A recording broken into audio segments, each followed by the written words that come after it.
Boxing trainer Rich Farnan joins me now on Your Sports Twin. And Rich, how you doing? Very well, thank you. Not as well as you, obviously, with the tan that you're rocking. You keep saying it's on a golf course where I think it's actually on the sunbed. It's 100% genuine.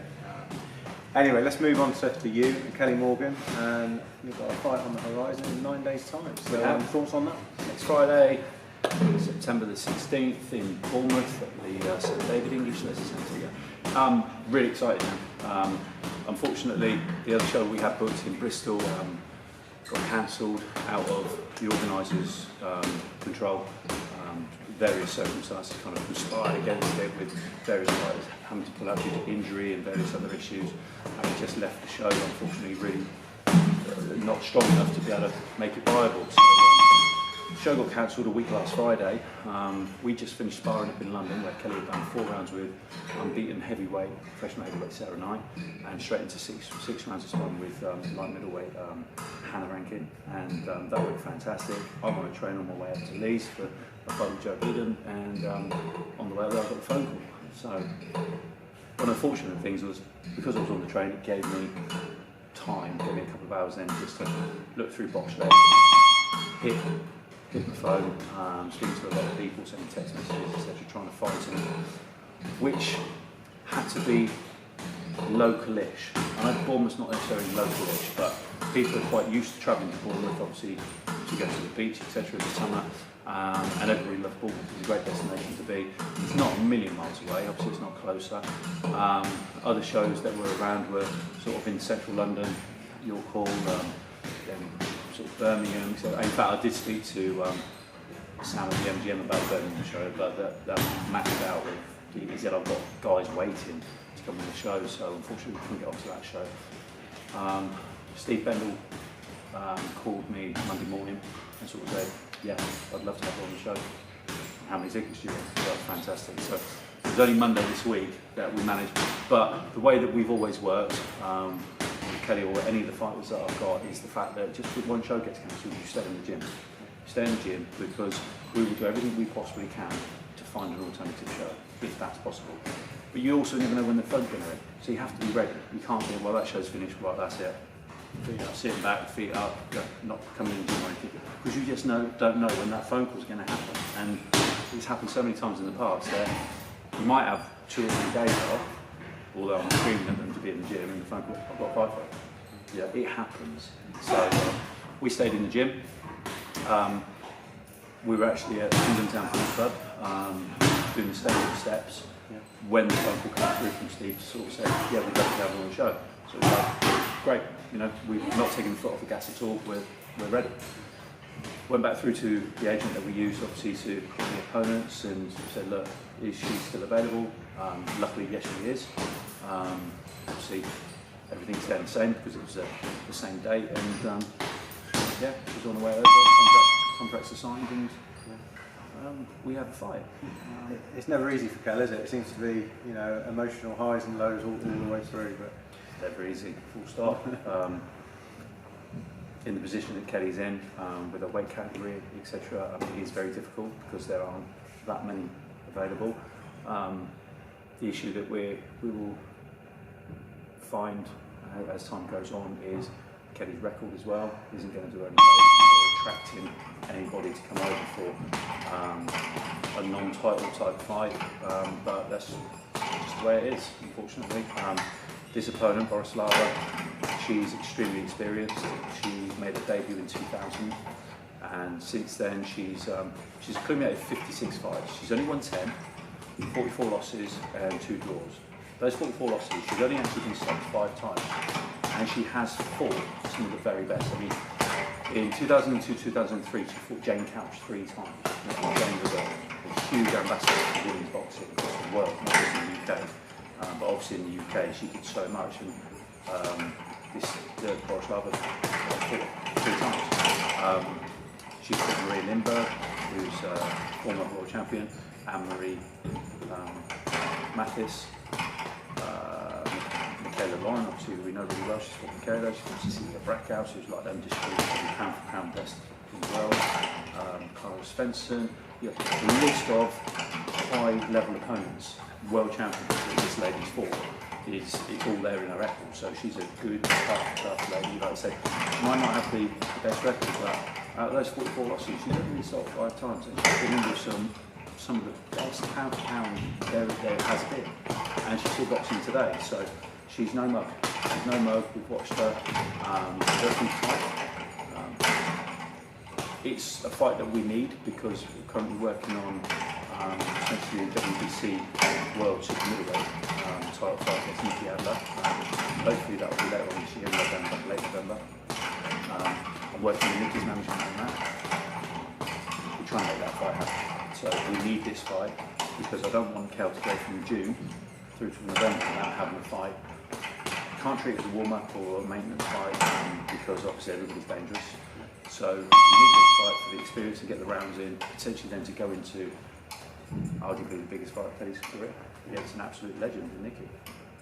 So, you know, and I think we're ready for it, you know, we're changing some of the training that we're doing to build more lean muscle in Kel so that from this fight where she's going to weigh in 159-ish, just under the middleweight limit, so then be able to build up to 166, 168 to face Nikki. That's experimenting with that, and Kel's she's got up to sort of 163 points just with that lean muscle, and then sort of trained and stripped it back a little bit. So that's going well. So the confidence that when that time comes, you know, the weight's not going to be an issue at all. She'll naturally get to that sort of weight, and yeah, we're ready for it. And do you think we'll see, you know, a stronger Kelly, you know, this time, you know, a week on Friday? I think every time you're going to see a stronger version, more schooled version, better technical version. I think one thing you probably will see is a more aggressive version. But yeah, I mean, every day's a school day. We're in there, we're picking things up, we're trying new things, and we're building and learning all the time. So it's going to be exciting lead up to Christmas this one, and all starts with next Friday. And, you know, she's ready. You just see. And in terms of the super medal, she'd have to get to fight Adler. You know, what sort of a boxer do you think she's going to be at that weight? Probably the same box as what Kelly is at this weight, because we're doing it right. Kel will just be stronger. Yeah. She'll still be as fast. She'll still be as athletic. She will carry a harder punch. Believe it or not, even though right now it's like tearing my arms to shreds. But with that extra lean muscle gate, she will carry more power in those shots because she's just naturally just getting stronger. And the advantage of putting the weight on in the way that we're doing it, we're working with somebody that's extremely good at what he does. It will come on as lean, functional muscle because, to be honest, anybody could get up that weight just by eating. But that's going to be fat. You know, that's not building strength into that lean muscle. We've got a very short period of time to do it. But signs so far are it can be done. You know, it can be done effectively. Kel stays around the 160 mark after this fight. It's only £6 realistically to put on because if we can't get to 168 efficiently, you know, 166 for a championship weight is going to be more than acceptable. Just down another litre of water just before you get scared. Yeah. But it's a scientific way of doing it, it's a healthy way of doing it, it's a safe way of doing it, and Kel won't be carrying any unnecessary fatty deposits. So it's you know, and it's a good barometer for any other of my boxers, potentially if they need to move up weight, they can do it in this way, in this manner. So it's a good way of doing it. It's not blowing up and then trying to strip it back. It's actually right. We're going to put it on sensibly. It's going to put it on with the right kind of training, the right kind of food as well, to go through. And yeah, it's a learning journey. There's a few things that we've been doing which, you know, it's a different way of training. It's painful. I've done it. They say no pain, no gain. No, absolutely. So, you know, it's exciting. And in terms of the Adler fight, how close? You know, touch wood, you get the win Friday night. Yeah. In terms of the Adler fight, how close is that to being a certainty? I think we're a few weeks off, but I'm talking regularly with her manager. Her manager was actually over here 2-3 weeks ago on other business, and we met. We had a very good discussion about it, very positive. Her manager and Nikki herself want to fight Kelly. You know, they want the fight. I'm told that WBC female chairman Malte, he wants that fight to happen as well. There is another boxer who would like to fight Nikki at this moment in time, so they're talking to that particular fighter. But Nikki wants the Kelly fight. They've got 2 promoters in Germany that are very interested in hosting that fight, the WBC silver champion versus WBC gold super middleweight champion. It's a big draw, so you know she's got to meet with those promoters. I've had a conversation with the promoter over here to see if they'd be interested in it, which they're looking to as well. But we'll then come together in the next sort of week to 10 days and you know see where we're at there. But it's an ongoing process. However, both teams want the fight. It's just now making it happen. So we're a few weeks away, but I'm quite confident it's going to happen. It's good to hear that Nikki Adler wants the fight. Yeah. Very dangerous fight for her though. For Nikki, yeah. Dangerous for Kel as well. Nikki's never fought anybody like Kelly, and vice versa. You know, technically, Nikki is a fantastic fighter, very, very effective at what she does. Which obviously, I think she has 4 or 5 different versions of the world title at this moment in time. She's 15-0, and she's beaten some good girls.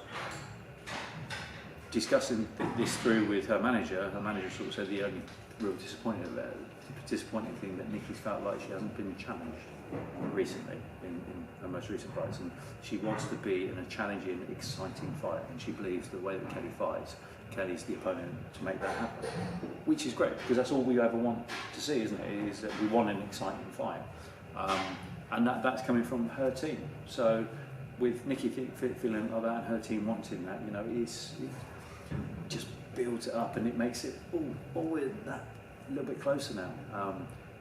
If for whatever any reason at all it doesn't happen now, it will happen in the future. You know, there's no question about it. Kelly's mandatory for the WBC World Middleweight title against Kelly Reese. Kelly Reese has until April next year to fulfil her mandatory requirement, which is Kelly. So there's that fight that's bandied around.